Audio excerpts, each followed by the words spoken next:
You'd think the biggest lessons in security come from outsmarting our enemies, right?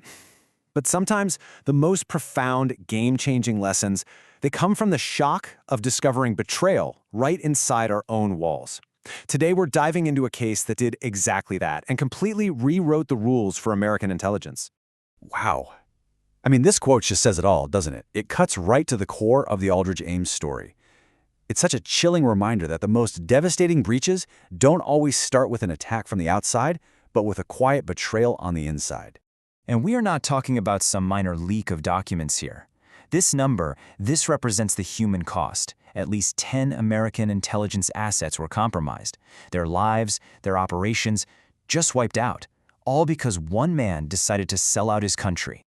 So who was he? The spy inside the CIA was a man named Aldrich Ames, and when he was arrested back in February of 1994, it sent absolute shockwaves through the entire intelligence community. I mean, this guy wasn't some disgruntled newbie. He was a trusted 31-year veteran sitting right at the heart of the agency's Soviet division. So the big question is, how? How on earth did this happen? How does a man like Ames operate as a mole for Moscow for nearly a decade, right under everyone's noses? The answer, as we're about to see, isn't just about one man's greed. It's a story about a series of deep, systemic failures that allowed his treason to grow undetected. Okay, so the most glaring, flashing, neon sign red flag was the money. On one hand, you have Ames's pretty modest government salary. On the other, the guy's living this incredibly lavish lifestyle. We're talking cash for expensive cars, a $500,000 home. The math just didn't add up, and yet somehow the alarm bells weren't going off. You see, Ames's betrayal wasn't just a single crack in the dam. The whole structure was faulty. An internal review later called it a cascade of systemic weaknesses. It was a perfect storm of failures, and we're going to break down the 4 big ones right now. First up, something called static vetting. And it's pretty much exactly what it sounds like. Once Ames got his security clearance at the beginning of his career, that was basically it. He was considered safe, for good. There was no real process for circling back and re-examining him, which meant he could operate for years behind this outdated shield of trust. Second, the agency had this massive blind spot when it came to personal finances. There was just no robust system in place to flag somebody suddenly getting rich, so when the KGB started throwing huge piles of cash at Ames, there was no mechanism to connect his new fancy lifestyle to, potential treason. The third huge failure was his level of access. Ames could basically wander through a massive range of covert operations, completely violating the #1 rule of security, the principle of need to know. It's like he didn't just have the key to his own office, he had the master key to the whole building, letting him scoop up secrets that had nothing to do with his actual job.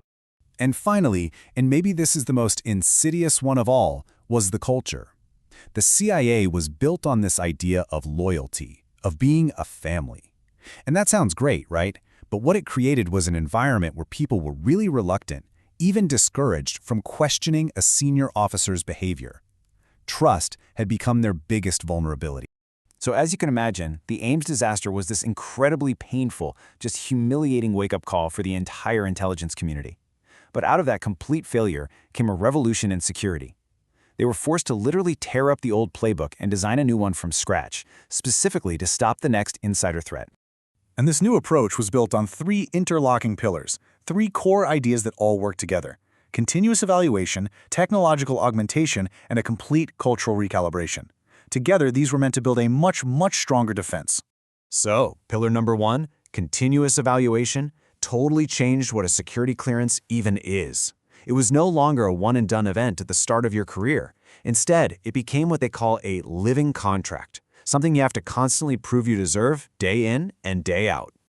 So what does that actually look like? Well, it means things like mandatory financial disclosures. It means regular psychological screenings to look for stress or any big behavioral changes. And yep, it means lifestyle audits that actually compare what you're earning to how you're living. No more hiding a new sports car on a government salary. The second pillar was all about bringing in the machines. The old way of having people manually sift through records was just too slow, always reactive, always a step behind. The new strategy was to use data analytics and modern technology to build a proactive digital tripwire system. A huge part of this is something called behavior-based analytics. It's pretty cool, actually. A system creates a digital baseline for every single person: what time they normally log in, the kinds of files they access, how much data they usually download. The system learns what's normal for you, and the second you do something that deviates from that pattern, bam, it gets flagged in real time. Now, this third pillar was by far the hardest, because you can always buy new software or write a new process, but changing an entire culture? That's a monumental task. The goal here was to shift away from that culture of unquestioning trust and deference to one that actually embraced healthy skepticism and accountability. So how did they do it? Well, they created safe, anonymous reporting channels so people weren't afraid to speak up if they saw something weird. They also implemented peer review systems. So now, if you want access to highly sensitive data, it's not just your call anymore. It requires a sign-off from multiple people, creating these crucial checks and balances. Okay, so why are we talking about a Cold War spy case today? Why does it still matter so much? Because the principles that were forged in the fire of the Ames betrayal are, believe it or not, more relevant than ever in our hyper-connected digital world. The threats look different, but the core vulnerabilities? They're still very human. And this right here, this is the timeless lesson.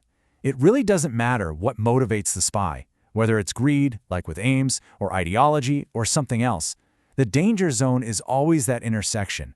Someone who is deeply trusted, who also has the power to do real damage without anyone looking over their shoulder. I mean, just look at the difference. The transformation is stark. We went from a static, one-time vetting process to continuous, ongoing evaluation. We went from ignoring finances to actively monitoring for unexplained wealth. We went from a culture of silence to one of accountability. Every single reform on the right is a direct answer to a failure on the left that let Ames operate. And you can draw a straight line from these principles to the challenges we face right now. How do you maintain security with a remote workforce? Continuous monitoring. How do you manage risks from third-party contractors? You extend vetting and oversight. How do you counter sophisticated AI manipulation? You build a culture of verification. The playbook that Ames inspired is still very much in use today. But I think the ultimate takeaway from this whole affair is this. Technology is a powerful tool, but it is not a silver bullet. A real, durable defense has to be a combination of people, processes, and culture. Without all three of those things working together, even the best firewall in the world is useless against a traitor who already has the key. And that really leaves us with a final thought. The Ames case exposed the blind spots of the Cold War era. So as we all navigate this new world of remote work, AI, and digital everything, it forces us to ask ourselves, what are the unchecked trusts and unquestioned assumptions that we live with today? Where's our greatest blind spot now?